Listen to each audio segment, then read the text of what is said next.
This is Tulkarem camp in the occupied West Bank. Its alleys piled with rubble from an Israeli army raid. Entire buildings ripped apart. A crowd gathers at the spot where a car was shattered by a deadly drone strike. We came out of our house and there were 4 dead bodies thrown onto the ground. Their brains had been blasted out. One of them was totally unrecognizable. Ever since the 1990s, there's been talk of peace. But now it's 2024 and we haven't seen peace. Not for a day.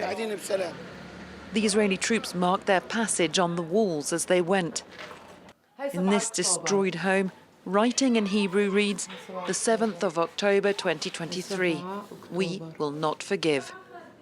There have been Israeli army raids in this camp for years, but they've multiplied since the 7th of October.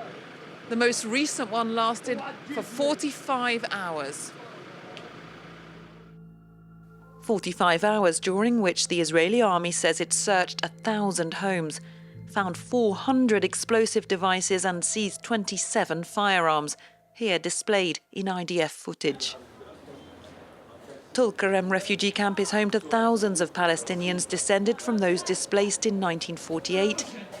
It's also the base of 4 armed groups whose fighters' faces line the streets. Sama's son Jihad was shot dead by Israeli troops in November.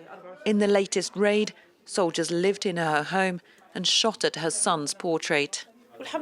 Thanks be to God. As long as our armed brigades are doing well, so are we. We're here to support them so that they remain strong in spirit. Many here revere the militants as resistance fighting occupation. Israel calls them terrorists. A cycle of violence is once again spiraling in the West Bank. Hearts and attitudes are further hardening. Despite all the pressure, despite everything they do to us, we will resist. I will never leave here. That's impossible. The only way I will leave will be to go to my grave. Where should I go?